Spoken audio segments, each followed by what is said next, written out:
jornalista Gabriel Luiz, esfaqueado no Sudoeste numa tentativa de latrocínio, tem melhora no estado de saúde. Kátia Gomes. Exatamente, Malta. Ele está estável, consciente, conversando e lúcido. Os familiares estão se revezando ali no acompanhamento na UTI e até o momento não existe previsão de alta, mas as notícias são boas. Muito obrigado, Kátia. Já falamos sobre esse assunto.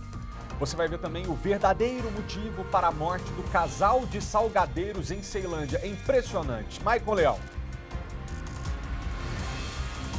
Malta, na verdade, os dois foram executados com tiros na cabeça, viu? Aquela história de latrocínio, na verdade, foi uma manobra dos criminosos para tentar dificultar a polícia entender o que realmente tinha acontecido ali na casa. Eles, inclusive, abandonaram todos os pertences que foram levados junto com o carro em um local bem próximo. A gente traz os detalhes, mas a motivação, acredite, teria sido a disputa por um espaço onde eles vendiam salgados. Daqui a pouco os detalhes. Já pensou? Acidente horrível deixa vítimas na épia, entre elas uma mulher grávida. Vitória Mello. Os bombeiros tentaram salvar a criança, mas o bebê não resistiu.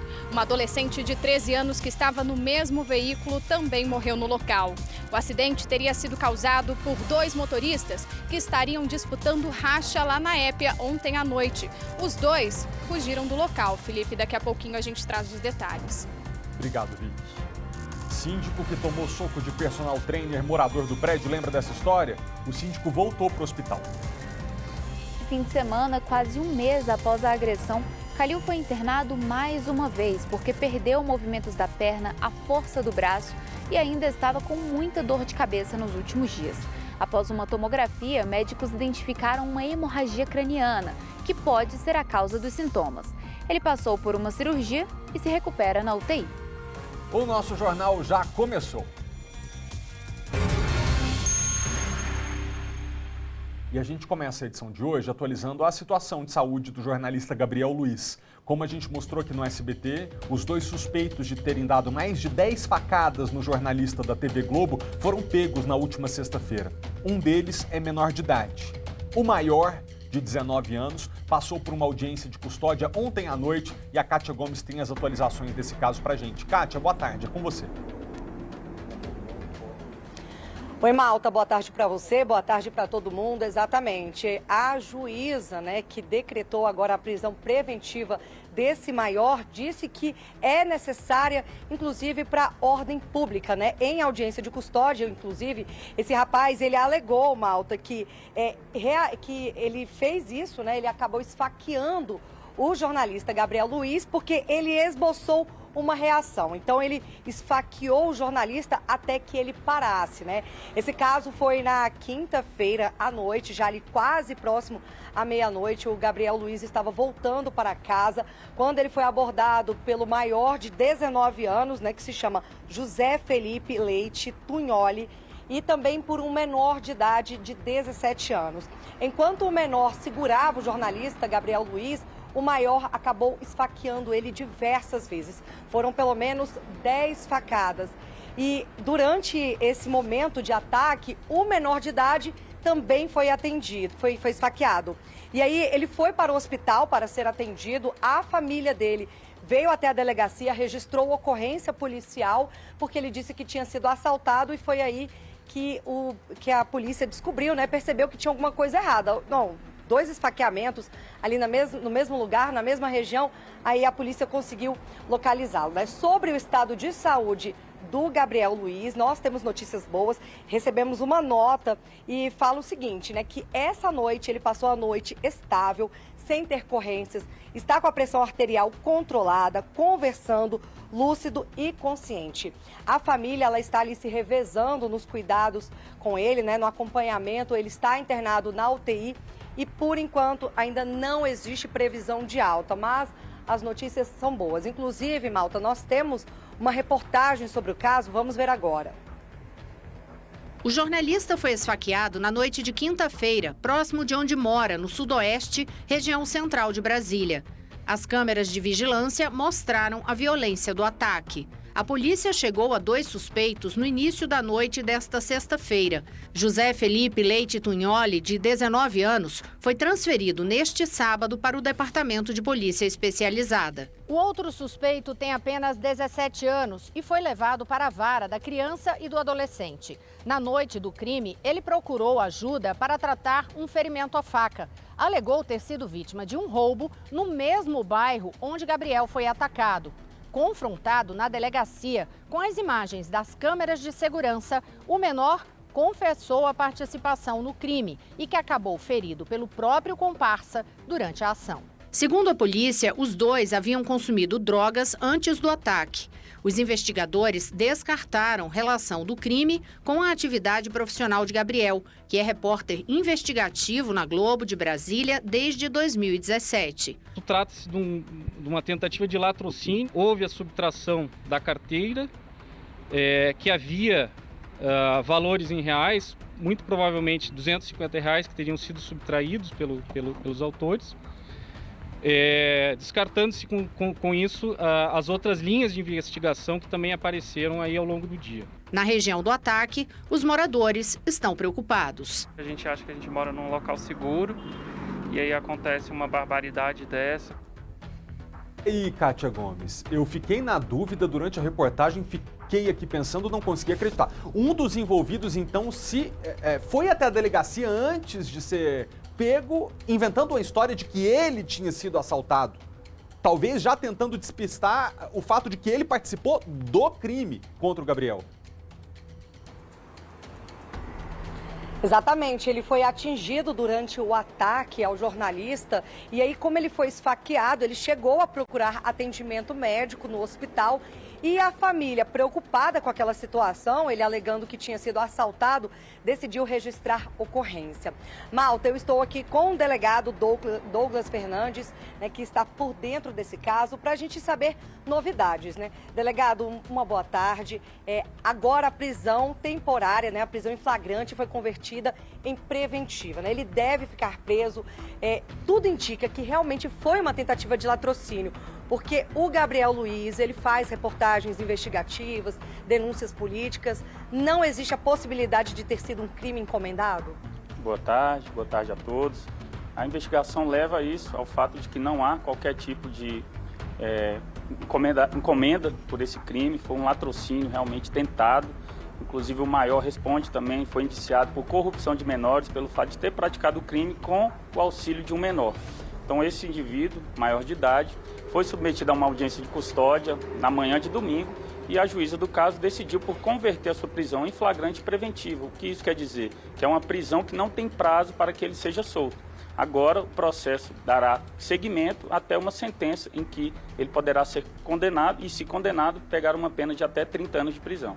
E, delegado, em relação ao menor de idade, ele tinha procurado a delegacia, os familiares procuraram, alegando que ele tinha sido esfaqueado durante um assalto. Foi aí que vocês tiveram ali a suspeita de que tinha algo errado nessa história, que ele poderia ter tido envolvimento? Desde a madrugada, desde que o fato ocorreu, iniciamos diversas diligências com o intuito de obter imagem de câmeras de segurança. E essas imagens mostravam que esse indivíduo, havia um indivíduo mais alto e um mais baixo. E esse jovem que chegou aqui na delegacia tinha as características muito parecidas.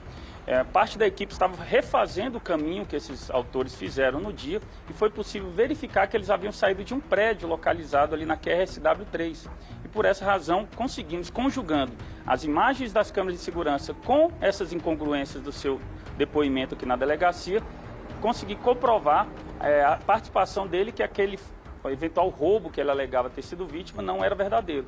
Em razão disso, ele, se vendo numa situação de contradição, acabou confessando a participação no crime. E, delegado, em relação ao menor de idade, né? Ele está apreendido. Qual que é o procedimento em relação a ele? O menor, na própria quinta-feira, foi apresentado à Delegacia da Criança e do Adolescente, que é a unidade da polícia responsável por apurar atos infracionais, que são os crimes praticados por menores, né, se assim podemos dizer. E após isso ele é encaminhado a uma audiência junto ao NAI, que é vinculado à Vara da Infância e da Juventude. Então essa audiência, ela pode, a juíza ou o juiz do caso pode conceder a liberdade ou outras medidas socioeducativas, como, dentre elas, a internação provisória. Essa internação provisória tem um prazo de até 45 dias, prazo esse em que é feito todo o processo, ouvidas testemunhas, o próprio menor, a fim de que, caso, ao final desse processo, se verificar que ele efetivamente praticou o fato, pode ser aplicada medidas socioeducativas, dentre elas a internação pelo prazo máximo de até 3 anos. Delegado, eu acho que o que chama muita atenção nesse caso também é que tanto o José Felipe, de 19 anos, quanto o menor de idade, eles são de família economicamente financeira, assim, de uma situação econômica boa, né? O José é morador do Sudoeste e o menor de idade mora aqui no Cruzeiro, né? Isso também chama atenção. Eles não tinham envolvimento com o mundo do crime, não tinham passagens pela polícia. Sim, o que eles alegaram como a motivação para o crime foi o fato de terem ingerido muitas bebidas alcoólicas e realizado o uso de drogas. E naquele momento de euforia decidiram realizar um crime. Então foi essa a motivação apresentada e todas as informações, as filmagens, todas as diligências feitas pela Polícia Civil do Distrito Federal levam a crer que efetivamente foi essa a motivação do crime contra o Gabriel. E ele também afirmou que teria esfaqueado o Gabriel porque ele tentou reagir, seria isso? Sim, ao ser ouvido, ele relatou que teve uma reação por parte do Gabriel, essa informação é por parte dele, a gente aguarda a melhora do estado de saúde do Gabriel para que possamos ouvi-lo e confirmar se efetivamente como foi a dinâmica do fato na ótica da vítima. Mas a alegação dele pelo quantitativo de facadas desferidas foi o fato da reação por parte da vítima. Isso que eu ia perguntar. Então, o Gabriel deve ser ouvido quando ele tiver uma melhora, talvez ainda no hospital? Exatamente. Vamos fazer contato com os familiares, verificar a possibilidade dele ser ouvido, inclusive no hospital, tendo em vista que nós temos o prazo de 10 dias para a finalização desse inquérito policial, haja vista que o maior está preso preventivamente. Notícia boa, Malta. Então, essas são as atualizações. O maior de idade, que é o José Felipe Leite Tunholi, de 19 anos, ele segue preso. O menor também está apreendido, só que no caso do menor, o processo dele segue em segredo de justiça, justamente por ser menor de idade. O Gabriel Luiz, ele teve uma melhora no estado de saúde, inclusive ele já está andando ali pelo quarto, segue internado na UTI, mas acompanhado da família, já conversando, estável, com a pressão arterial controlada, ou seja, né, tudo indica que em breve ele já deve sair do hospital e seguir a vida normal, né? É o que a gente espera. Graças a Deus, Kátia. Eu estava de folga, né? Na sexta-feira eu não estava aqui trabalhando, mas eu vou te falar uma coisa. Eu passei esse feriado inteirinho de Páscoa pensando nesse rapaz.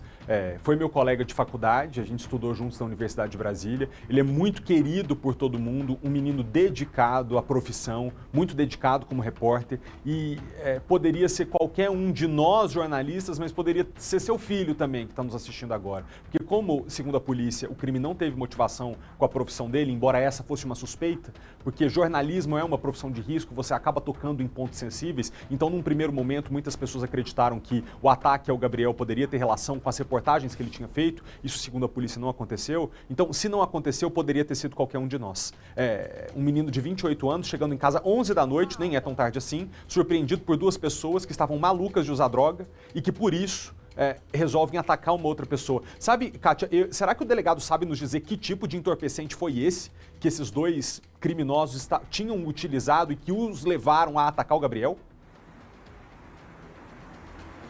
Eu vou perguntar para ele e aproveitar para fazer uma observação. Malta, a gente já viveu isso, né, com o nosso cinegrafista, o Magno Serra. Inclusive, eu estou trabalhando com ele hoje e ele comentou que quando ficou sabendo da notícia, a mulher dele estava chorando, porque eles acabaram revivendo tudo isso. Foi do mesmo jeito. Foi um assalto, o criminoso acabou esfaqueando. O Magno, ele foi atingido por apenas uma facada, mas quase, Malta, quase que ele não resistiu. Então, a gente reviver tudo isso, né, o que a gente já passou, é muito complicado. A gente vê que a violência realmente está em todos os lugares. O Magno foi esfaqueado em Ceilândia, o Gabriel aqui no Sudoeste, ou seja, né, a criminalidade está em qualquer região administrativa, seja uma mais rica, né, uma região administrativa um pouco mais favorecida, como uma menos favorecida. Agora eu vou tirar essa dúvida com o delegado. Delegado, eles falaram qual foi a droga que eles utilizaram, além da bebida alcoólica, teve também o Rupinol, não foi isso? Sim, eles alegaram que tinham feito uso de Rupinol e também maconha.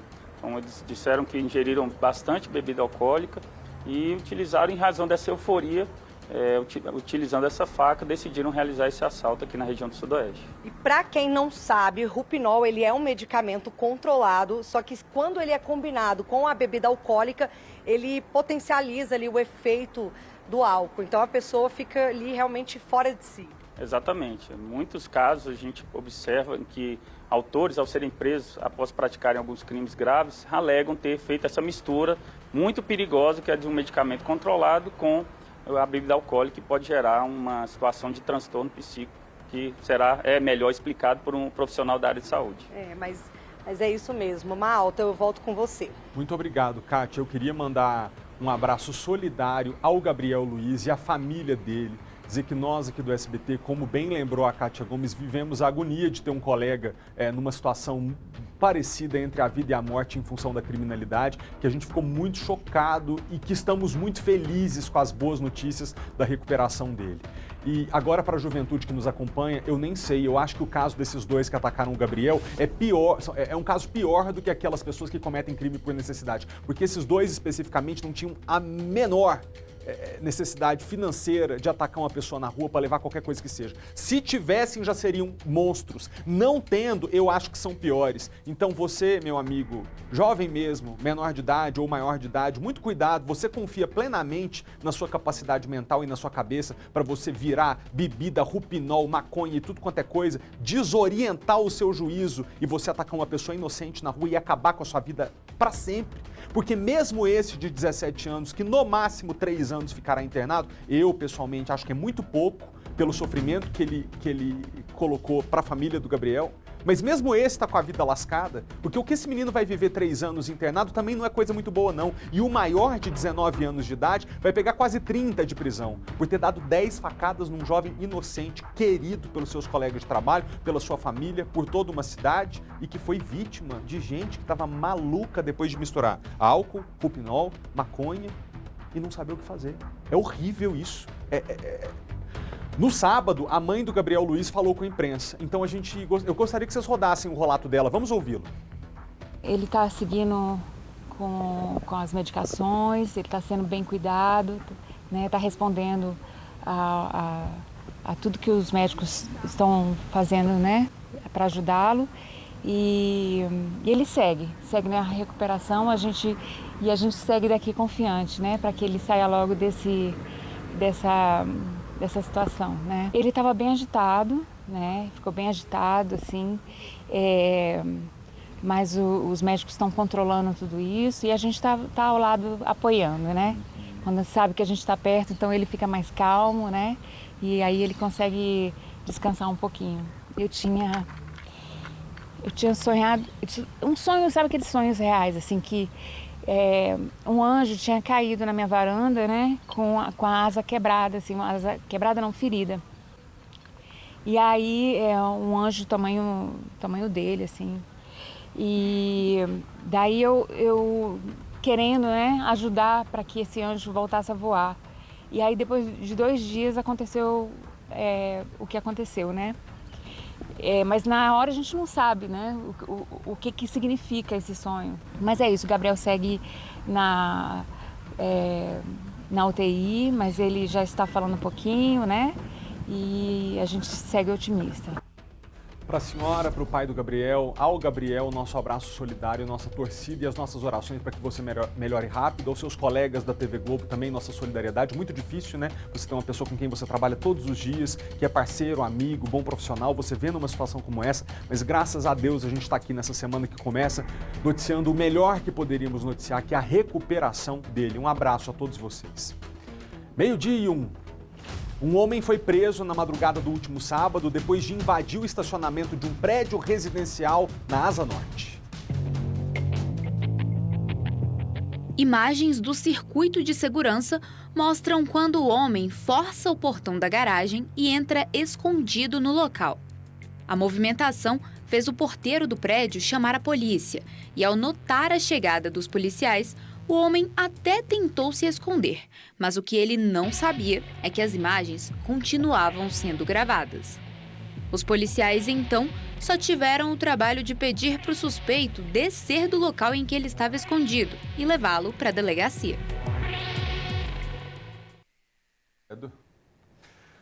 O trânsito do Distrito Federal não tá brincadeira para quem anda de bicicleta, né? Esse é mais um caso. Aliás, antes de tratar desse ciclista que foi morto, eu quero falar de uma outra situação de trânsito aqui para vocês. Uma tragédia, na verdade. Acidente de trânsito na Épia, que terminou matando uma mulher grávida e uma adolescente. 3 carros estavam envolvidos nesse acidente que aconteceu ontem à noite. A Vitória Mello está com a gente ao vivo. Boa tarde, Vicky. Já se sabe o que provocou esse acidente?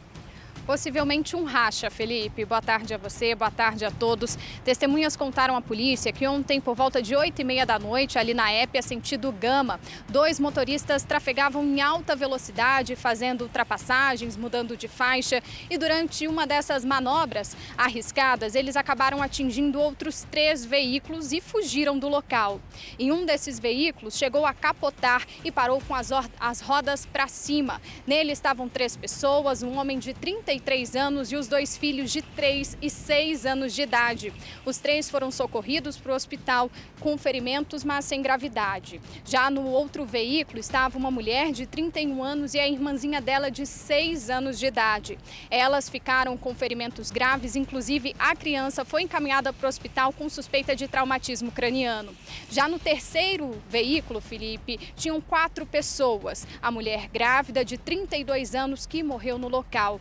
Os bombeiros chegaram a encaminhar essa mulher para o HMIB para tentar salvar a criança, mas o bebê não resistiu. Uma adolescente de 13 anos que estava nesse veículo no banco de trás ficou presa às ferragens e também morreu no local. As outras 2 pessoas, elas foram encaminhadas para o hospital, mas em estado grave. Agora a polícia tenta identificar esses 2 homens que teriam causado esse mega acidente que mobilizou cerca de 14 viaturas entre SAMU e bombeiros e 45 militares, Felipe. Uma tragédia e se for realmente um racha, né, é revoltante. Eu volto com você. Não, é revoltante. A pessoa, em vez de brincar disso no videogame, né, Vitória, em que não envolve a vida de outras pessoas e vive a adrenalina ali de estar em alta velocidade, ou vai brincar de kart, ou vai se especializar, ser piloto de corrida, mas usar a via que todo mundo usa para satisfazer o próprio desejo de viver intensamente com adrenalina, colocando a vida de outras pessoas em risco, como pôs a dessas pessoas que morreram, isso é muito revoltante. Muito obrigado, Vicky, pelas informações. Como eu dizia agora há pouco, o trânsito aqui no Distrito Federal não está brincadeira. E agora a gente vê mais um caso de um ciclista morto pela irresponsabilidade de um motorista embriagado. Nesse último fim de semana em Santa Maria, uma mulher atropelou um casal que pedalava perto da QR 517. O teste do bafômetro confirmou que a mulher tinha ingerido bebida alcoólica. Foi assim que o carro ficou depois de atingir o casal de ciclistas. A frente toda destruída. As bicicletas foram arremessadas e ficaram juntas, presas no poste da cerca. O acidente foi aqui na 517, em Santa Maria. De acordo com testemunhas, o casal de ciclistas subia por essa rua aqui, quando nesse ponto foi atingido pelo carro. Aqui no meio-fio ainda tem as marcas. De acordo com os vizinhos, o carro teria invadido a contramão e acertado os 2. As bicicletas foram arremessadas nesse ponto aqui. O homem morreu na hora. A mulher chegou a ficar presa no arame. O veículo era conduzido por uma mulher que não parou aqui no local do acidente. Ela ainda dirigiu por cerca de 500 metros e só parou lá na frente. Gilberto Oliveira tinha 45 anos. A companheira dele, Vera Lúcia, 40. Ela chegou a ser hospitalizada, mas no fim da noite de domingo também morreu. A motorista do carro, de 36 anos, não teve ferimentos. Passou pelo teste do bafômetro, que apontou embriaguez, e foi presa em flagrante. No primeiro momento ela se recusou a fazer o teste do bafômetro, mas com o passar do tempo ela mudou de ideia, acredito que ela pensou que não ia constatar mais a embriaguez e foi feito então o teste do etilômetro e constatou que ela estava sob influência de álcool, então ela foi conduzida em flagrante para a 20ª Delegacia de Polícia no Gama. Os moradores da região reclamam que os carros passam aqui em alta velocidade e temem que outros acidentes aconteçam na curva. Não tem sinalização, não tem quebra-molas, aqui é uma pista de mão dupla, passa ônibus, passa carro, passa moto, passa pedestres e não tem sinalização devida e muito menos um quebra-mola que poderia evitar acidentes como esse. Cabe ao ciclista, evidentemente, porque é mais frágil, tomar todo o cuidado que for possível para proteger a si mesmo.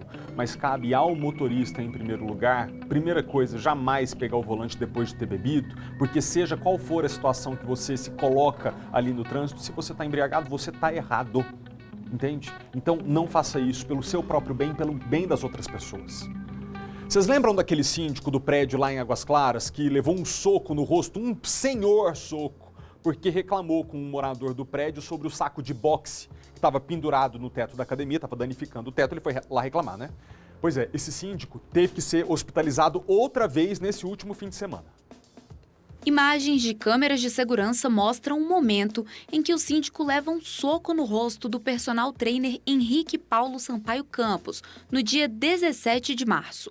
A pancada e a queda foram tão fortes que o síndico foi parar na UTI com hemorragia cerebral. Neste fim de semana, quase um mês após a agressão, Calil foi internado mais uma vez porque perdeu movimentos da perna, a força do braço e ainda estava com muita dor de cabeça nos últimos dias. Após uma tomografia, médicos identificaram uma hemorragia craniana, que pode ser a causa dos sintomas.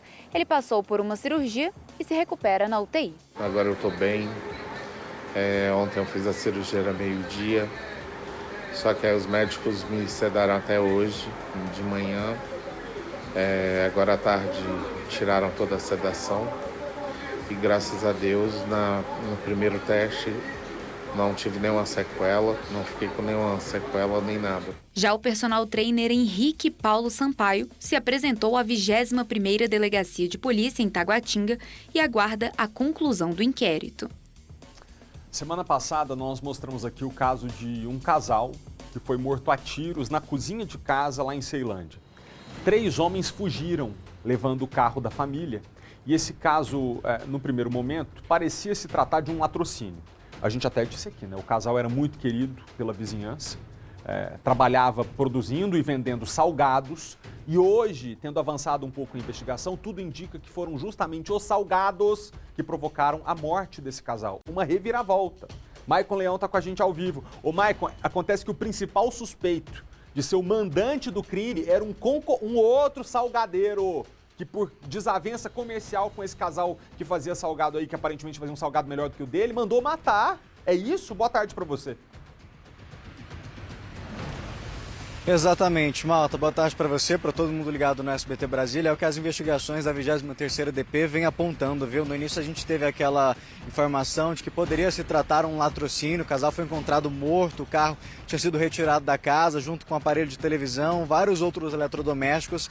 Mas com o avançar das investigações, a polícia disse que não, que na verdade não teve nada de latrocínio e que sim, essas mortes foram provocadas justamente por conta dessa disputa de ponto. Para quem está em casa entender, o seu Laércio e Dona Helena vendiam salgados há vários anos em frente a uma universidade lá em Águas Claras. Só que há cerca de 4 anos, este outro homem de 29 anos também montou a banquinha dele lá próximo. Até então, Malta, eles não tinham nenhum problema. Só que há cerca de 2 meses teria começado uma reforma na universidade e aí o casal teve que mudar esse ponto de lugar, chegar um pouquinho para mais perto desse concorrente. E aí há 2 meses começaram essas confusões. Este homem, que não teve a identidade revelada, apenas a idade de 29 anos, teria começado a reclamar para o casal, brigar com o casal justamente por conta dessa proximidade, que ele não concordava que eles estivessem ali próximo e até mesmo reclamando do preço, mesmo o casal vendendo um salgado um pouco mais caro. Só que nada resolveu essas confusões, o casal continuou vendendo salgadinhos lá do lado. Só que aí na última segunda-feira, sabendo que o casal não iria, este homem teria premeditado tudo. Por volta das 8 horas da manhã, com o carro de uma colega, teria encontrado outros 3 amigos, todos eles moradores ali da região do Recanto das Emas, e ido em direção à casa do casal.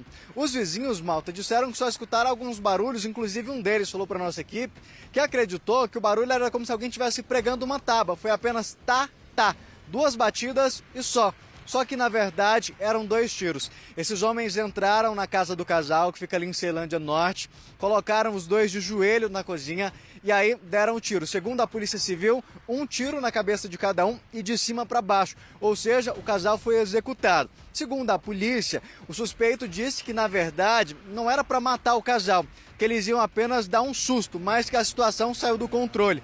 O homem que dirigiu o carro e que efetuou os disparos foi preso pela polícia e, segundo os colegas, teria feito uso de drogas e por isso acabou perdendo o controle da situação.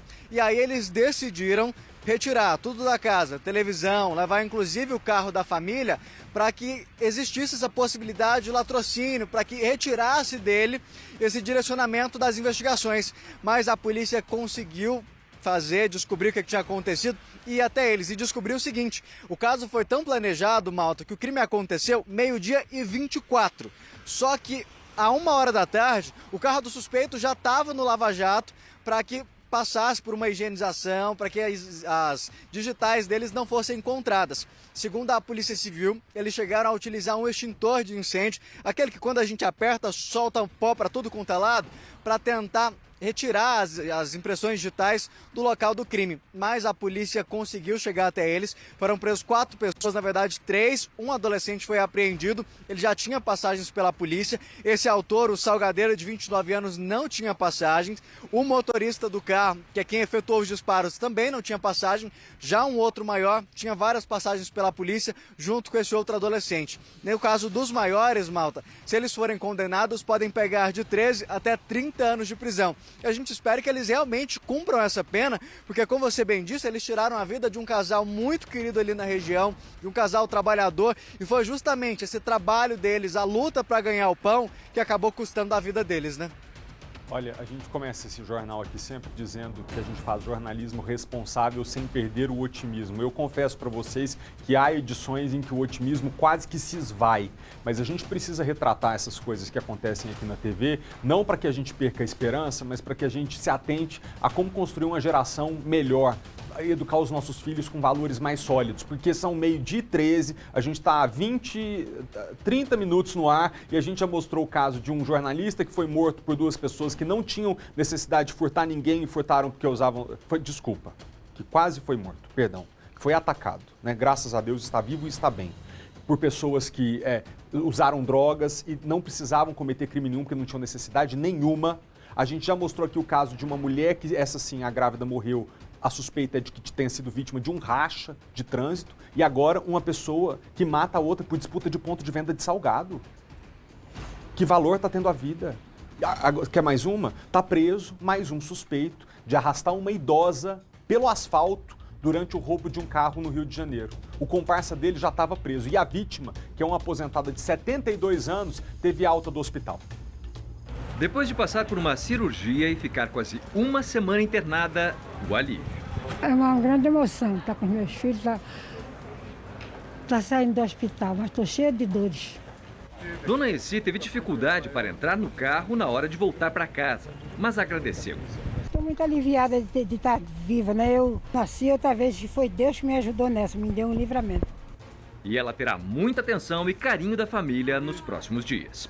A gente está levando ela para casa e agora é olhar para frente, se tratar, mas isso tem que ficar para trás. Novas imagens mostram o momento em que a idosa era arrastada por 3 quarteirões. Durante o assalto, 4 integrantes da família conseguiram sair do carro, mas ela ficou presa ao cinto de segurança. No fim da tarde desta quinta-feira, a polícia prendeu o segundo envolvido no crime. Alexandro Francisco da Silva Júnior, de 21 anos, foi reconhecido na delegacia por um dos filhos da vítima. Para o delegado responsável pelas investigações, o caso está solucionado e em breve o inquérito será enviado à justiça. De acordo com a Polícia Civil, Alex tem um perfil violento e várias outras anotações criminais. Quando era adolescente, ele participou de um roubo em que o motorista, um médico, acabou sendo baleado e morreu. Já foi preso em flagrante aqui, inclusive, ano passado, tá? Ele já respondeu por associação criminosa, porte ilegal de arma de fogo, receptação de veículo roubado, roubo de veículo com emprego de arma de fogo. A participação de outras pessoas está descartada, tá? Em princípio, foram apenas os 2. O outro assaltante, que dirigiu o carro, foi capturado no dia anterior. Volta ao noticiário. Um homem ateou fogo e destruiu cômodos da casa da ex-mulher hoje de manhã lá no Novo Gama. Segundo os vizinhos, ele tem perfil violento e não aceitava o fim da relação. A mulher, ainda bem, né, não estava em casa. Com as chamas, o telhado da casa acabou caindo. O fogo destruiu tudo que estava no quarto. Móveis, roupas e até documentos. Nada salvou. Na casa morava uma mulher de 35 anos e 3 filhos, a mais nova de 2 anos de idade. Só que, por medo do ex-marido, ela não dormiu aqui. Segundo essa amiga, as ameaças eram frequentes e por isso a mulher tinha até uma medida protetiva contra o homem de 33 anos. Ele fica todo o tempo, ela sai, ela pensa que ele está ali e sempre ele está vigiando, sempre. Quando ele vê uma oportunidade, porque ela nunca está só, mas ele tiver uma oportunidade, ele já vai e chega junto e quer conversar, e aí ela não quer, e ela falou assim que não dá, ela tem medo dele, ela tem pânico dele, né, do que ele pode fazer. Porque ele falou, se pegar ela com qualquer homem, ele mata. E aí ela já tem pânico, né? O suspeito chegou a ligar para essa vizinha reclamando que estavam acusando ele do crime, mas confessou e descumpria a medida protetiva para falar com ela. Sabe, né, Luiz, que você não pode andar por aqui, você sabe. Tem medida protetiva, tem tudo, então você está descumprindo a lei. Pois é. Aí ela tá ligando aqui, não, isso aí não interessa, não, Simone. Agora a pessoa acusar uma pessoa da coisa que ela não fez é diferente. Pois é, pois tá tudo destruído aqui. Tudo. É? Tudo destruído, tudo. De acordo com testemunhas, por volta de 3h20 da manhã, o suspeito veio até a casa. Com a ajuda de um comparsa, pulou no telhado e conseguiu ter acesso aos cômodos. O primeiro deles, o quarto da ex-companheira. Mas não satisfeito, o homem ainda seguiu pelos outros cômodos da casa e colocou fogo também no quarto dos filhos. Aqui a gente percebe que a cama foi praticamente toda queimada. O fogo só não se alastrou pela casa inteira porque os vizinhos perceberam a fumaça e correram para ajudar. Esse vizinho teve que quebrar parte da telha para conseguir entrar na casa. A preocupação era ter alguém em meio às chamas. Ficamos desesperados, aí foi que eu falei para ele, ó, você pega a mangueira, joga pela parte da janela que eu vou adentrar na residência para ver se eu acho alguém, entendeu? E graças a Deus não tinha ninguém na residência e a gente pegamos e controlamos o fogo, né, com água, né, que tinha próximo aqui, né, nas torneiras, graças a Deus, e a gente evitamos as chamas alastrar mais na residência. Essa é mais uma que não dá para acreditar. Também no entorno, um homem foi preso depois que esfaqueou um policial que estava praticando atividade física. Sabe por que ele esfaqueou esse policial? Esse crime aconteceu depois que a mulher do agressor acusou o policial de assédio, mas não era verdade. Thales ainda não consegue entender o porquê de tamanha brutalidade contra o irmão. O agente da Polícia Civil de Goiás, Paulo César Monteiro de Souza, de 54 anos, que foi esfaqueado enquanto corria próximo de casa em Lusiânia. Chocados, né? Foi um baita susto para a família. Tentando absorver, né, tudo que aconteceu, mas por sorte ele já está bem melhor. Foi um grande susto. Essa câmera de segurança registrou o momento em que o policial passa treinando corrida e pouco tempo depois o suspeito sobe a rua no mesmo sentido. A câmera não mostra, mas, segundo a Polícia Civil, a poucos metros do último registro, ele foi atacado. Paulo teve o fígado perfurado e foi trazido para o Hospital Regional de Santa Maria, aqui no DF, onde passou por uma cirurgia de cerca de 3 horas e se recupera bem. Neste domingo, ele apresentou uma melhora e chegou a falar com a mãe por telefone.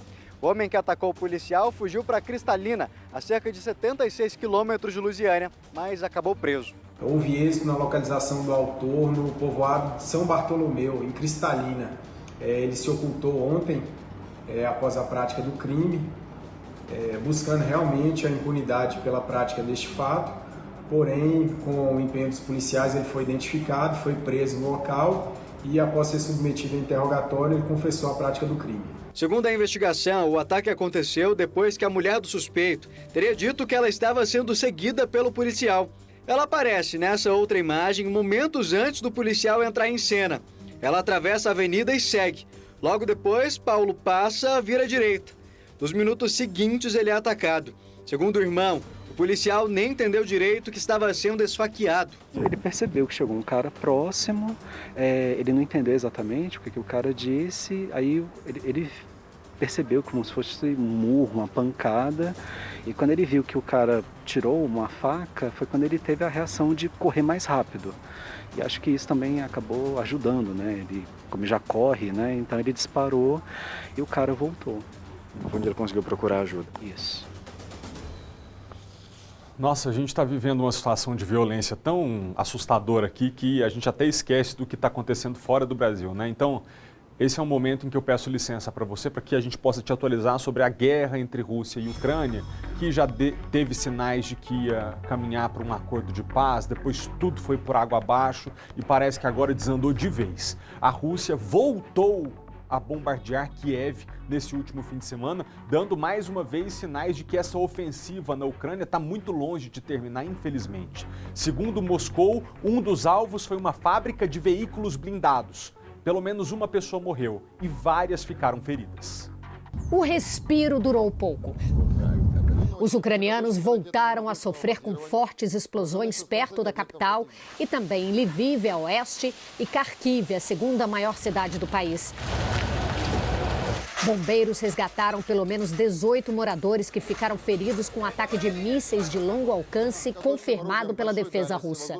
E não foi por falta de aviso. O exército de Putin alertou que aumentaria as ofensivas na região 2 semanas após ter retirado suas tropas dos arredores de Kiev. Foi o naufrágio do cruzador antimísseis Moskva, navio militar que dava grande prestígio aos russos no Mar Negro, que levou a uma nova onda de retaliações contra o centro do poder de Zelensky. Apesar dos ataques, o presidente ucraniano reuniu o gabinete neste sábado para começar a planejar a reconstrução de parte do país. Ele reconheceu que a situação de Mariupol está cada vez mais complicada e ameaçou não prosseguir com negociações de paz com Moscou se seus soldados entrarem na conta dos cerca de 3.000 já mortos. Vladimir Putin está prestes a cantar vitória pela maior conquista desde o início da guerra, caso a cidade portuária caia de vez em suas mãos.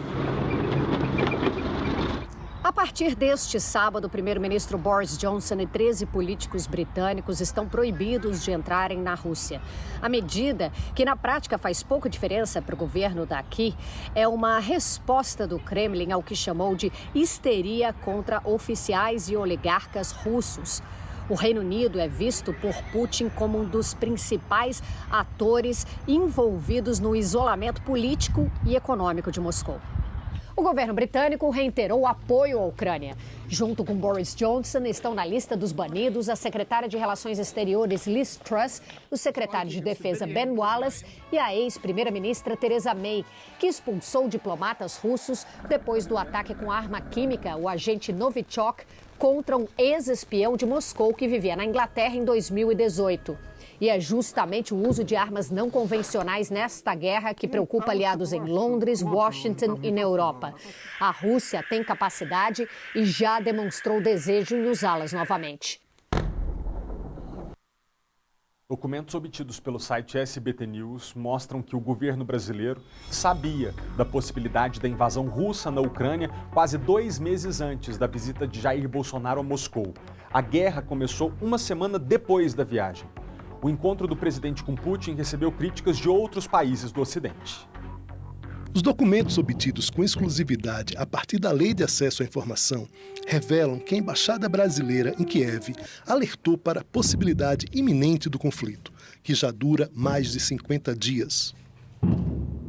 Neste telegrama do dia 28 de dezembro, o embaixador Norton de Andrade destacou que as relações com a Rússia continuavam no centro da política externa ucraniana e entre as principais preocupações do país, e cita o temor de uma invasão diante do aumento das tropas na fronteira. O documento foi recebido em Brasília 45 dias antes do presidente Jair Bolsonaro embarcar para Moscou, onde se encontrou com Vladimir Putin. Na época, países como o Reino Unido tentaram fazer com que a viagem fosse adiada. Os Estados Unidos chegaram a criticar a visita, afirmando que o Brasil parecia estar do lado oposto do resto do mundo. Na interpretação das potências do Ocidente, a reunião de Bolsonaro com Putin poderia ser interpretada como um sinal de apoio à Rússia. O presidente comentou o pedido dos outros países logo após o encontro. Sim, tivemos informações de alguns países gostariam que o evento não se realizasse, alguns achavam que o pior poderia acontecer na nossa presença aqui. Eu entendo a leitura que eu tenho do presidente Putin, que ele é uma pessoa também que busca a paz. Na madrugada do dia 24 de fevereiro, uma semana após a visita do presidente a Moscou, a Rússia deu início à ofensiva na Ucrânia. O SBT News teve acesso a 56 páginas de telegramas trocados entre Kiev e Brasília. Em um dos comunicados, em novembro do ano passado, a diplomacia brasileira relata um encontro com um diplomata ucraniano. Esse diplomata faz um convite oficial para que o presidente Jair Bolsonaro visite o país europeu. A viagem serviria como aceno diplomático entre os dois países. Apesar desse convite, Bolsonaro visitou apenas a Rússia.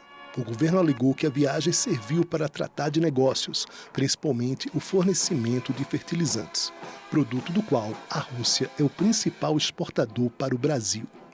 Este especialista afirma que aquele não deveria ser o momento para uma visita oficial. Foi um erro manter a visita diante dos telegramas, de toda a comunicação, de toda a orientação que o Itamaraty disponibilizou para o presidente.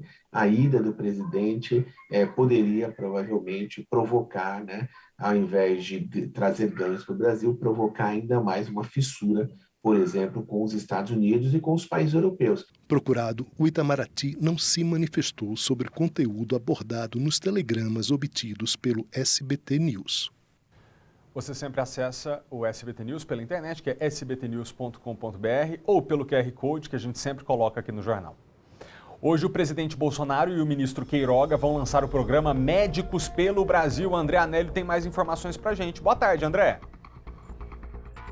Oi, Malta, boa tarde para você, boa tarde a todos. O programa Médicos pelo Brasil foi anunciado pelo governo Jair Bolsonaro em 1º de agosto de 2019. Então, são quase 3 anos após esse anúncio, é que hoje a cerimônia aqui no Palácio do Planalto oficializa, então, a contratação dos médicos por meio do novo programa. A iniciativa também substitui o Mais Médicos, lançado no governo Dilma Rousseff, e tem como principal diferencial a exigência do Revalida, que é uma espécie de prova de conhecimentos em medicina para que o diploma dos médicos estrangeiros tenha validade no Brasil e para que os profissionais, assim, possam exercer a profissão aqui no país. O programa também ajuda municípios do interior, de regiões distantes dos grandes centros, a contratar e a pagar esses profissionais. E esse lançamento também, Malta, acaba marcando a retomada da agenda oficial do presidente Jair Bolsonaro, ele que nos últimos 3 dias esteve em São Paulo durante o feriado prolongado. Então, o evento aqui hoje, 5 da tarde, é o lançamento oficial, então, a oficialização da contratação do Médicos pelo Brasil. Obrigado, André. A polícia investiga a agressão de 2 policiais militares a um homem durante uma festa numa marina no Rio de Janeiro. Esses policiais estavam com o deputado federal Daniel Silveira, que por determinação da justiça não poderia comparecer a eventos públicos. Davi ainda tenta entender tamanha violência. E eles se acharam no direito de pegar e me agredir do jeito que eles fizeram. A confusão aconteceu durante a comemoração de um aniversário nesta marina na Barra da Tijuca, na zona oeste do Rio, e que pertence a Davi. Ele afirma ter sido agredido após pedir para diminuir o volume do som. Câmeras de segurança flagraram quando o empresário é empurrado por um homem de camisa branca. Logo em seguida, um outro de camiseta preta dá um soco e derruba Davi, que mesmo no chão continua sendo atacado. Os agressores são 2 policiais militares que não tiveram as identidades reveladas pela PM, que instaurou um inquérito. Na Polícia Civil, eles devem responder por lesão corporal. Segundo Davi, um deles fazia questão de dizer que estava acompanhado do deputado federal Daniel Silveira, que aparece nesta imagem antes da confusão, próximo a um dos agressores.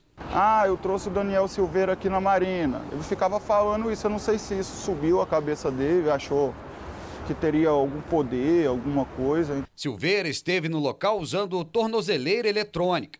Por decisão do ministro Alexandre de Moraes, do Supremo Tribunal Federal, o deputado não pode participar de eventos públicos. Na próxima quarta-feira, Daniel Silveira, que responde a um processo por atos antidemocráticos e por ataques diretos a ministros do STF, será julgado pela Suprema Corte. Se for condenado, o caso segue para a Câmara dos Deputados, que pode decidir pela cassação do mandato do parlamentar. Daniel Silveira foi preso em fevereiro de 2021. Logo passou a cumprir prisão domiciliar, mas foi preso novamente por ter violado regras do monitoramento eletrônico. Em novembro, teve a prisão revogada pelo STF, mas após novo ataque em março deste ano, voltou a ser obrigado a usar a tornozeleira eletrônica. O Supremo Tribunal Federal informou que não vai se manifestar sobre o caso e nós não conseguimos contato com o deputado Daniel Silveira. O corpo de uma paraquedista foi encontrado no fim de semana às margens do Rio Negro, lá no Amazonas. Essa jovem e outras 13 pessoas foram surpreendidas por um temporal durante o salto que fizeram. A paraquedista Ana Caroline Santos da Silva, de 27 anos, foi encontrada sem vida por um grupo de pilotos de drones que ajudou nas buscas em um local de difícil acesso.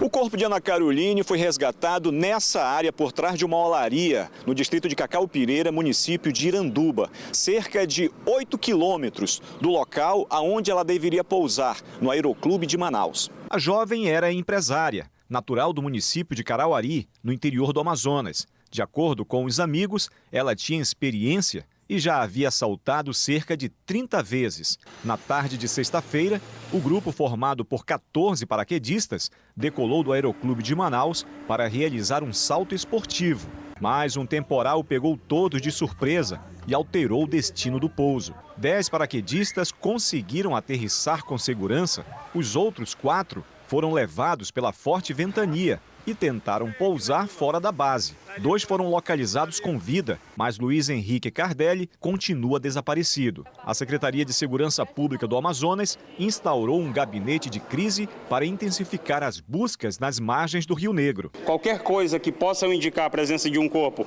é abordada na água, de maneira que é feita uma averiguação para se descartar ou não, inclusive fragmentos de roupa, de equipamentos que estavam no corpo da vítima e indicar um local mais apropriado para, se for o caso ou não, fazer um mergulho de resgate. A diretora jurídica do Aeroclube de Manaus diz que são as escolas de paraquedismo as responsáveis pela autorização de voos.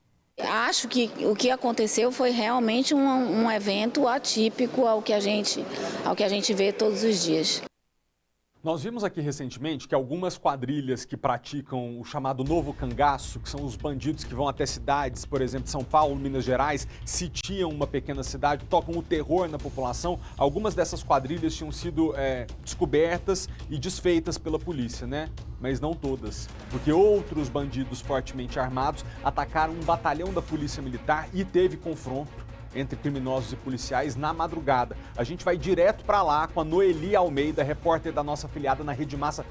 Noeli, boa tarde para você, seja muito bem-vinda a Brasília. De onde você fala e qual é a situação por aí?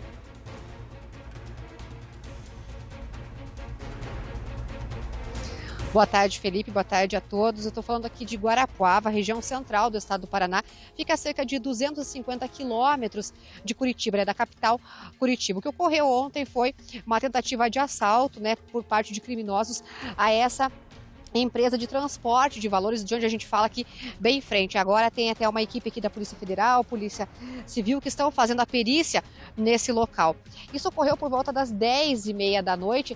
Esses bandidos, segundo a Polícia Militar, eram 30 bandidos fortemente armados, invadiram a cidade, fizeram cercos nas ruas, nas principais ruas aqui de Guarapuava, utilizando armamento pesado, armas como 1.5, 5.56 e também 12.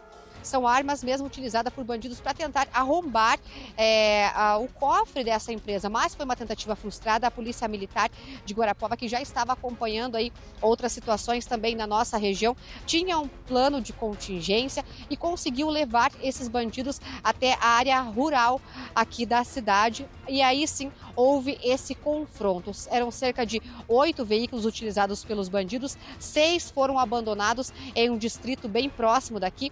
E agora a polícia faz aí buscas, inclusive utilizando aeronaves desses bandidos que estão na área rural aqui da cidade. Alguns, segundo a polícia, foram feridos, portanto a orientação aí é que o pessoal que mora nessas localidades evite sair de casa e quando a polícia devidamente uniformizada entrar nesses locais, que eles facilitem essas buscas por bandidos que são, sim, muito perigosos com armamentos pesados e que oferecem risco à sociedade. De feridos, a gente teve aqui 2 PMs, um teve um tiro, foi atingido na perna, o outro teve um tiro no rosto, e também uma pessoa que estava circulando por esses pontos que foram cercados por esses bandidos também foi ferida. A Polícia Militar informou aí que vai seguir com diligências durante 4 dias. Aí essa segurança será reforçada aqui no município para localizar esses criminosos. Volto contigo, Felipe. Muito obrigado pela participação aqui com a gente no SBT Brasília. Bom trabalho, dê um abraço para todo mundo aí da Rede Massa e leve o nosso agradecimento. Você vê que coisa, né, gente? Tem horas que a gente realmente acha que a guerra é aqui, né? Do Estado contra o crime organizado, que está muito armado, muito estrategicamente organizado, o negócio está difícil. Ontem, domingo, de noite, num pronunciamento transmitido em rede nacional, em cadeia nacional de televisão, todos os canais transmitiram, o ministro da Saúde, Marcelo Queiroga, informou que o Ministério decretou o fim da emergência em saúde pública no Brasil. Queiroga afirmou que um ato normativo deve ser editado nos próximos dias para regulamentar essa decisão e que isso só foi possível graças à melhora do cenário epidemiológico e à ampla cobertura vacinal da população. Agora há pouco, o ministro também falou com os jornalistas e a Larissa Arantes acompanhou tudo. Larissa, boa tarde para você. Acabou a pandemia? É isso que isso significa? Bom, Malta, boa tarde para você, para todo mundo que está nos acompanhando. O ministro disse que ainda não, mas que diante desse cenário um pouco melhor em relação à pandemia, que poderia então decretar o fim dessa emergência em saúde pública. E aí, muito importante, né, Malta, por que a gente está falando disso? Porque foi essa determinação lá no início da pandemia que permitiu que estados e municípios adotassem outras regras para facilitar, por exemplo, a compra de medicamentos, a compra de insumos para o enfrentamento da Covid-19. E agora, com o fim dessa emergência, isso vai mudar. Então, muita gente ficou preocupada quando o ministro confirmou, né, que haveria, então, o fim da emergência, dessas regras caírem de uma hora para outra e colocarem em risco ali o atendimento em saúde da população. Mas Marcelo Queiroga disse hoje que essa portaria que vai, então, explicar melhor, detalhar melhor como vai ser essa transição. Essa portaria vai ser publicada até o final da semana. Ele disse, inclusive, que havia uma expectativa de poder ser publicada até quarta-feira. E aí, depois da publicação, começa a contar um prazo de 30 dias para que, então, haja uma adaptação por estados, municípios, né, e outros órgãos públicos que estejam envolvidos diretamente no enfrentamento à Covid, justamente para se adaptarem, para se acomodarem às novas regras. Ele diz, porém, né, que todo o sistema de saúde, o Ministério da Saúde continua alerta em relação à Covid-19 e ele deu também outras explicações nessa coletiva de imprensa hoje mais cedo e agora a gente vai ver um trechinho, Malta. O Ministério da Saúde, que é quem tem a prerrogativa legal de estabelecer a duração da emergência de saúde pública de importância nacional, entende, com base nos pareceres das áreas técnicas, que nós não vivemos mais no Brasil uma emergência de saúde pública de importância nacional. E, em consonância com o que eu falei ontem, o Ministério da Saúde vai editar um ato normativo. Esse ato normativo é uma portaria que trará uma nota técnica com todos os fundamentos que embasaram a decisão do Ministério da Saúde. Repetindo, os fundamentos, o primeiro é o fundamento epidemiológico. Como sabemos, nós temos uma queda expressiva dos casos e dos óbitos nos últimos 15 dias.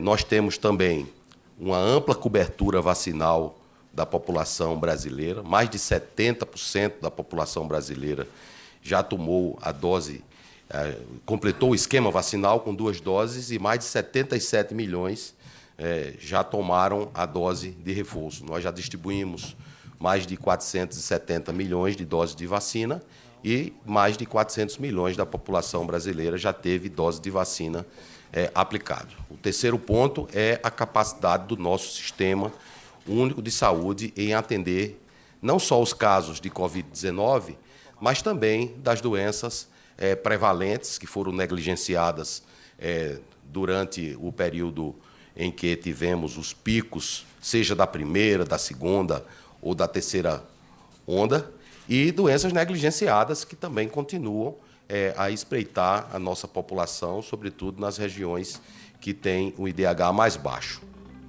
Será que finalmente estamos diante do fim da pandemia? O último boletim do Ministério da Saúde mostra que o país registrou 22 mortes por Covid-19 nas 24 horas anteriores. Teve momentos dramáticos que nós vivemos juntos aqui no Jornal da Pandemia, em que as mortes passavam dos 4.000 por dia, vocês lembram? Um terror. Até hoje foram 661.960 brasileiros vítimas da doença no país desde o começo da pandemia. Mas que alívio hoje poder noticiar uma situação mais calma. E nesse assunto a gente fala com a médica infectologista Ana Helena Hermólio. Doutora, boa tarde para você. Muito obrigado por estar aqui com a gente ao vivo. Eu pergunto e deixo a senhora responder. Será que a gente pode considerar que a pandemia realmente está nos deixando, finalmente ficando para trás? Primeiro, boa tarde, Felipe. Obrigada pelo convite. A pandemia no Brasil, a gente não tem como negar que está muito melhor do que era antes. Mas a gente tem que lembrar que o nome pandemia vem exatamente porque ela está afetando o mundo inteiro. Então, não adianta que aqui no Brasil nós termos tantos milhões de vacinados se, por exemplo, lá na África ainda existem muitos países que sequer 20% da população estão vacinadas. Muito provavelmente, nesses locais, vai ser onde vão aparecer novas variantes e a gente não sabe o impacto dessas variantes lá, aqui ou em qualquer outro local do mundo. Então, assim, a gente está muito longe ainda da gente decretar o fim da pandemia. Aqui no Brasil está mais calmo, mas pelo que a senhora disse, em países como esse, que são populosos e que a cobertura vacinal está muito baixa, é lá que é provável que surja uma variante que a gente tenha que lidar com ela aqui depois. Então precisaria de um esforço mais integrado das nações para levar vacina para esse povo também. Isso, né? A vacinação ela deve ser pensada coletivamente. É claro que individualmente é muito importante para salvar a própria vida e daqueles que convivem comigo ao meu redor. Mas coletivamente a pandemia deve ser pensada e a distribuição mundial de vacinas para esses locais que ainda têm um alto índice de pessoas não vacinadas, que ainda tem uma circulação viral muito alta, é importante, porque nesses locais é muito mais provável que haja o surgimento de uma variante que a gente não sabe o que pode acontecer com elas. Então, a vacinação ela deve ser distribuída, né, principalmente dos países que têm muito mais condições de comprar para os que não têm condição de gastar recursos, né, com a vacinação, infelizmente. Agora, trazendo aqui para a nossa realidade, cerca de 60% dos brasileiros acima de 18 anos aptos a tomar a dose de reforço ainda não fizeram. Qual que é a importância dessa vacina, doutora? A gente sabe que a vacina ela não vai criar campo de força, dar superpoderes, né? Mas a vacina ela vai evitar que a gente evolua para formas graves. Ela reduz o risco de evoluir para forma grave. E da mesma forma, ela reduz também a chance da gente adoecer. Então, se eu sou uma pessoa em plena consciência, que não me vacinei, não é porque eu não tive opção, é por opção, a pessoa não está se vacinando, está optando por correr o risco de evoluir para uma forma mais grave. E hoje os dados que a gente tem, eles são muito, muito simples de serem analisados. As pessoas que estão indo para formas graves, ou são os imunossuprimidos, que têm um alto risco por si só, né, de evoluírem para formas graves, ou são as pessoas que optaram por correr o risco de não vacinar e aí correm o risco de evoluir para formas graves da doença. Hoje a gente já sabe, à luz da ciência, que o que vai proteger a gente contra as formas graves da doença é pelo menos as 3 doses de vacinação. Então, a 4ª que a gente já está fazendo para os idosos aqui em Brasília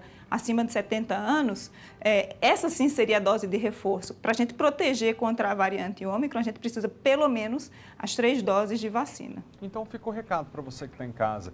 A gente está voltando à rotina normal. Esse último feriado foi o primeiro aqui no Distrito Federal que a gente viveu sem qualquer uma das medidas restritivas, mas isso só tem sido possível graças ao esforço da comunidade científica, médica e da população de buscar vacina. Então, se você ainda não tomou sua dose de reforço, procure um posto de saúde, tem vacina para você. Tantas populações pelo mundo gostariam de estar na situação privilegiada que nós estamos de ter vacina disponível. Então, você que está em casa, faça a sua parte. A senhora, muito obrigado pela presença e até a próxima. Obrigada, Felipe, eu que agradeço. Obrigado. Agora a gente vai falar dos últimos dias para você se inscrever no sorteio do Nota Legal. Eu amo esse sorteio. Serão mais de 3 milhões de reais em prêmios. Vitória Mello, como é que faz para concorrer?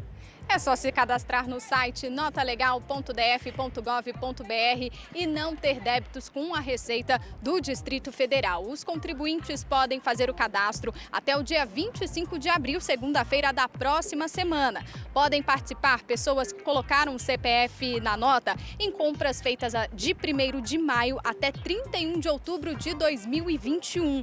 O sorteio está previsto para o dia 24 de maio. Como você disse, são 3 milhões de reais em prêmios. Mais de 12 mil bilhetes vão ser contemplados. E olha só que informação assim interessante, até mesmo para alertar aí os contribuintes. Cerca de 600 mil contribuintes estão habilitados para participar do sorteio, para participarem do programa, mas ainda não fizeram esse cadastro. Eu, inclusive, me incluo nessa lista, vou fazer esse cadastro hoje mesmo, porque vai que, né, Felipe? Vai que a sorte bate na minha porta. Agora, 24 de maio, quem sabe?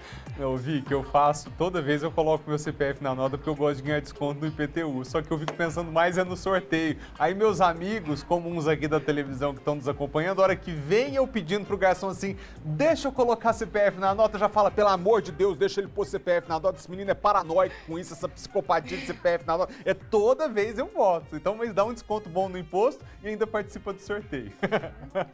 Obrigado, Vicky, pelas informações. Ó, aqui a diretora falando que quer uma porcentagem do prêmio se eu ganhar também, porque às vezes eu tô almoçando com ela e eu boto CPF. Ela não gosta de colocar, eu boto na conta de nós dois o meu CPF. Você tem costume de fazer aquela fezinha, jogar na loteria? Deixa eu continuar falando sobre sorte. Aqui no Distrito Federal teve gente que comemorou a Páscoa com uma grana a mais no bolso, viu? 4 apostas de Brasília acertaram 5 dos 6 números do sorteio da Mega Sena e levaram para casa 21 mil reais cada. As apostas foram feitas em 2 lotéricas da Asa Sul, uma em Braslândia e outra em Sobradinho. O prêmio de 66 milhões de reais saiu para um único apostador de Guarulhos, em São Paulo. O próximo sorteio da Mega Sena deve ter um prêmio de 3 milhões de reais. Tá comprando pela internet, mesmo sem poder? As compras online dispararam durante a pandemia, né? O que também cresceu foram as reclamações. O aumento foi de mais de 600%. Uma das principais queixas dos consumidores é de atraso na entrega. Você vê na tela e o objeto do desejo quase sempre sai de espaços como este, o endereço físico das lojas virtuais. Esta de roupas femininas surgiu no ano passado e já fatura 700 mil reais por mês. Uma das razões do sucesso está no respeito aos prazos de entrega, feito por correios, transportadora e motoboys. Esse cliente, se ele receber essa mercadoria como ele imaginou no prazo certo, automaticamente ele vai acabar divulgando esse negócio, ele vai fidelizar a loja. O comércio eletrônico deu um salto na pandemia. Foi bom para quem precisava vender e para quem precisava comprar e não queria ou não podia sair de casa. Foi, como se diz, a salvação da lavoura para muitos negócios. Mas também vieram os pepinos. O aumento no número de reclamações no Procon de São Paulo é assustador. É cobrança indevida, produto que vem com defeito e principalmente entrega que demora ou simplesmente não é feita. Olha o pneu do carro da Marcela. Deveria ser um novinho se tivesse chegado o que ela comprou no site de uma empresa bem conhecida que anuncia produtos de outros fornecedores. Os chamados marketplaces, uma espécie de shopping center virtual. Eu fiz um Pix até para ser mais rápido, veio o nome de uma pessoa e o produto não chegou. Quem é responsável em casos assim? Todos que participam da cadeia de consumo são responsáveis pelo problema causado ao consumidor. De modo que o consumidor pode escolher reclamar, seja do vendedor ali que está identificado na plataforma ou da própria plataforma de venda. Um alerta: evite compras pelas redes sociais, prefira o site das lojas. Cheque se a empresa tem reclamações e escolhas comprometidas com os órgãos de defesa do consumidor para boas práticas. Aí sim, a satisfação tem mais chance de ser garantida. Tá chegando o especial Heróis de Brasília, que vai ao ar no próximo sábado, meio-dia em ponto. Nessa semana, a nossa cidade completa 62 anos de história. E o que nós queremos compartilhar com vocês que estão em casa é que o futuro da nossa cidade já está sendo construído. Sim, pelas mãos de homens e mulheres anônimos, que longe dos holofotes decidiram agir para mudar a vida de outras pessoas. Então, com o honroso patrocínio do Brasília Shopping, nós tivemos a alegria de homenagear esses heróis num evento inesquecível lá no Teatro do Brasília Shopping. Então, dia 23, no próximo sábado, ou é sábado, é mais que especial. E eu te convido a acompanhar porque eu tenho certeza que você que está em casa vai se inspirar, vai olhar em volta e talvez vai até descobrir o que você já pode fazer pelo próximo. Heróis de Brasília com patrocínio do Brasília Shopping é no próximo sábado. Eu vou chamar um rápido intervalo, mas antes tem a previsão do tempo. Vamos ver como é que a semana está começando? O sol aparece entre muitas nuvens, mas não tem previsão de chuva. Temperatura agora 24 graus e a umidade relativa do ar está em 62%. Nós voltamos já já. Deixa eu voltar para o jornal, que aí tem que fechar o sorriso, porque não é brincadeira. Você trabalha, constrói um patrimônio e depois fica à mercê de bandidos que querem roubar o que não lhes pertence. O caso que a gente vai falar agora aconteceu no Guará. Câmeras de segurança flagraram a ação dos bandidos que a repórter Kátia Gomes relata pra gente agora. Kátia, é com você. Oi, Malta. Pois é, foi a ação de apenas um bandido ousado, 2 horas da manhã. O Davi, ele estava em casa e aí ele decidiu sair com um amigo dele para ir numa distribuidora bem aqui pertinho. Só que o que ele não sabia é que já tinha um criminoso rondando por aqui, vigiando. E ele aproveitou esse momento que o Davi saiu acompanhado do colega dele para pular. Olha o tamanho desse muro, Malta, é muito alto. A casa, inclusive, já foi pensada, construída e reformada justamente para evitar esse tipo de situação. Mesmo assim, nada impediu esse criminoso. Ele pulou aqui o muro, ele, mesmo com câmera de segurança bem ali, olha, flagrando tudo, ele pulou, entrou, pegou diversos objetos, pegou roupa, tênis, equipamentos eletrônicos do Davi e ainda, antes de ir embora, olha só, ele deixou todas as ferramentas dele, né? A gente percebe que tem diversos alicates, inclusive uma latinha que possivelmente ele estava utilizando, né, para usar drogas. A gente sabe que latinha assim, geralmente as pessoas utilizam para fumar crack. E aí eu vou conversar agora com o Davi, porque o Davi tinha saído para ir na distribuidora e quando ele voltou foi menos de 1 minuto depois que ele tinha saído. Quase você dá de cara com esse bandido aqui, não é, Davi? Olha, foi um livramento, viu? Porque foi assim, ó, ele saiu, 1 minuto, eu cheguei e aí, caramba, não tem mais nada em casa. É uma chateação assim extrema, uma sensação de insegurança mesmo. E cerca de 15 mil reais o prejuízo, Malta. Olha como que esse bandido foi ousado, porque você trabalha com edição de imagem e ele levou diversos equipamentos do seu trabalho. Sim, kit de microfone, estabilizador de câmera, roupas, tênis de trabalho, perfume, tudo, levou tudo.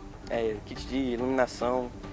Eu vou até pedir licença, Davi, para a gente mostrar como é que ficou aqui dentro da casa, porque ficou apenas o espaço da televisão. Entra aqui comigo, Davi. Vou mostrar aqui para você, Malta, porque o Davi, essa daqui é a casa da tia dele, né? Então, ele estava aqui na casa com diversos equipamentos de trabalho dele. Pode entrar aqui, Davi. A televisão de 65 polegadas que foi levada ficava exatamente nesse canto. E aqui do outro lado, mostrar aqui para vocês, é a área de trabalho do Davi. Então, tinham aqui diversos equipamentos eletrônicos e, Davi, ele levou quase tudo, não foi? Eu não sei como não levou o computador, que eu acho que é o principal, né? Mas eu viajo muito, então tinha uma mala ali e ele pegou essa mala. Eu vi que ele saiu ali pela câmera com a mala pesada, então encheu, levou tudo. Equipamento que estava ali guardado nas gavetas, esvaziou tudo. E o que deixa o Davi revoltado, Malta, é porque assim que ele chegou aqui na casa, que ele percebeu que o criminoso tinha levado praticamente tudo, ele ligou para a polícia militar. E qual foi a resposta? Imediatamente eu liguei para eles, liguei no 90, e a resposta foi que eu deveria, no outro dia, quando acordasse, ir lá na delegacia, registrar o BO, que a perícia viria depois. Mas o que eu queria era minhas coisas de volta ali, porque eu sabia que o bandido tinha acabado de sair daqui, né? Então daria tempo sim, ele estava a pé, daria tempo pelo menos de pegar o cara, né? Se a polícia militar tivesse vindo, talvez teria recuperado os equipamentos. A tia do Davi é a Vandelícia Rodrigues. Ela mora só nessa casa há 16 anos e no Guará mais de 50 anos. E você ficou assustada, porque aqui não tem essa criminalidade toda. Não, aqui nessa rua não tem esse tipo de ocorrência, tanto que os vizinhos ficaram sabendo, ficaram preocupados, vieram me perguntar como é que tinha sido possível eles terem pulado esse muro dessa altura. E não tem condição, sabe? A gente está totalmente desprotegido, totalmente inerte, não tem. E o que você faz? Você trabalha, você luta para ter suas coisas, aí você pede um socorro à polícia e a polícia diz: amanhã de manhã você vem e faz ocorrência? Como é que fica? E revoltante, né? Teve o seu prejuízo, dos equipamentos do seu sobrinho, mais de 15 mil reais de prejuízo, e sem falar que agora dormir já dorme com medo, porque tem câmera de segurança. Tem câmera, nada impediu. Tem alarme. Na hora que meu sobrinho saiu, a televisão ficou ligada, a luz ficou ligada. Quer dizer, poderia ter alguém aqui dentro. E nem isso impediu o ladrão de entrar. E quando eles entram para fazer qualquer coisa.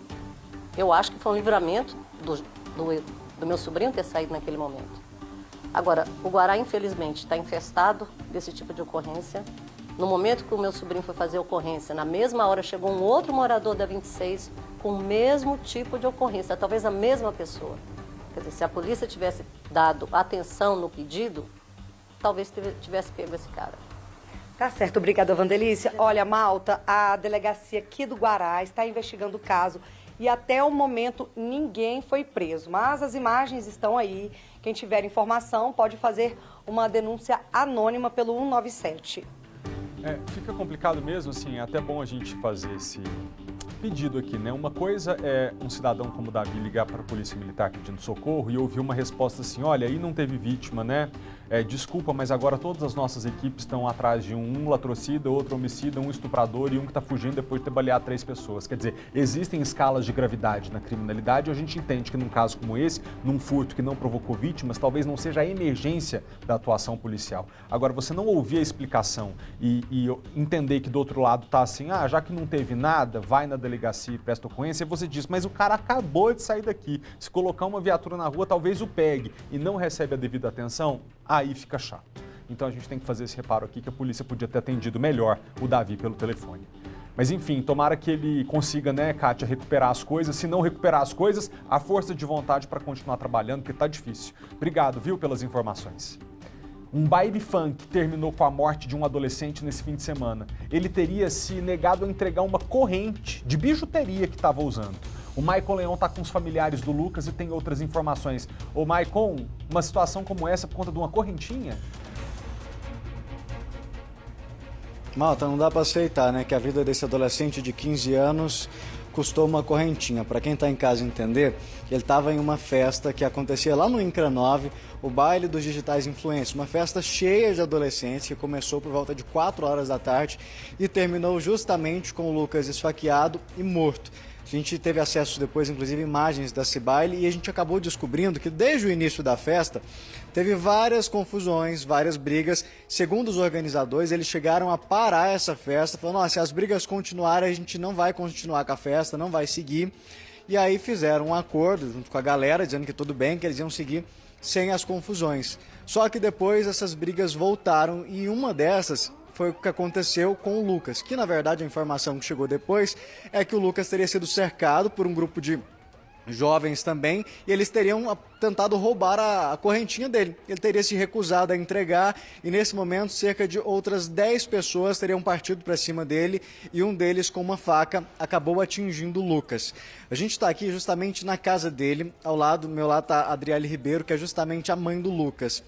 Malta, muita gente acabou julgando o menino justamente por conta da foto que foi divulgada, da situação, colocando ele como mala. Mas conversando aqui com a mãe, ela estava me contando que o Lucas não tinha costume de ir em festas, somente com a família, era um menino que inclusive trabalhava, só que justamente nesse dia ele acabou mentindo para a família, dizendo que ia trabalhar e acabou indo para essa festa. Mãe, foi a primeira e última festa que seu filho saiu sem autorização? Verdade, foi a primeira vez que ele mentiu. E dizendo ele que ia sair para trabalhar na morgueria a qual ele estava trabalhando, só que ele não foi. Ele foi para essa festa. Acho que como qualquer um de nós que já foi jovem, sabemos que quando está na flor da idade a gente quer se divertir, achar que é tudo normal. Na mente dele, ele pensou somente que ia na festa. Antes da minha mãe chegar do buffet, que ela também está trabalhando, já estarei em casa, estaria tudo bem. Mas infelizmente não foi o que ocorreu, né? A vida do meu filho foi ceifada no local onde os organizadores cobraram pela entrada do convite. Então, se você cobra para você poder fornecer um evento, você tem que ter uma estrutura que dê suporte tanto de técnico, socorrista, de, como se fala, não tinha revista, não revistaram ninguém, tinha meninos se drogando, pessoas se drogando, armados. Que segurança é essa? Que suporte é esse? O que aconteceu? Eu quero justiça. Estão alegando aí na mídia, eles estão soltando notas que estão nos dando o suporte necessário pelo ocorrido. Não sei quem são vocês. Nunca falaram oi, nunca me deram as condolências pelas minhas perdas. Se vocês estão com medo achando que nós queremos dinheiro, nós não queremos, nós apenas queremos que vocês nos ajudem a pegar esses marginais que ceifaram a vida do meu filho para não ceifar a vida de outras pessoas. Porque nós sabemos que não adianta nós pais falar para os nossos filhos, não faz isso, porque nós já foi criança. A gente sabe que o não aguça a gente a querer o sim. Ele era um menino bom, quem teve a oportunidade de conhecer o meu filho, sabe que ele era por amor, ele era um garoto prestativo, ele era um garoto alegre, não tinha problema com nada, não era de festa, não era marginal como a mídia está espalhando só por causa das vestes do meu filho. Hoje em dia, graças a Deus, nós tínhamos suporte para suprir todas as necessidades dele, tanto de vestimentas como psíquicas e emocionais. Então, é errado você condenar um jovem só porque ele morreu de uma forma trágica por causa que esses caras fizeram uma brutalidade com meu filho.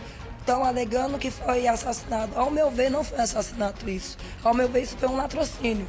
Malta, na verdade, desculpa só interromper a senhora, a Adriele está falando essa parte da questão do latrocínio e tudo, porque é o seguinte, tudo começou justamente com a questão da correntinha, que ele teria se recusado a entregar a correntinha e aí nesse momento ele teria reagido e aí esse grupo foi para cima dele.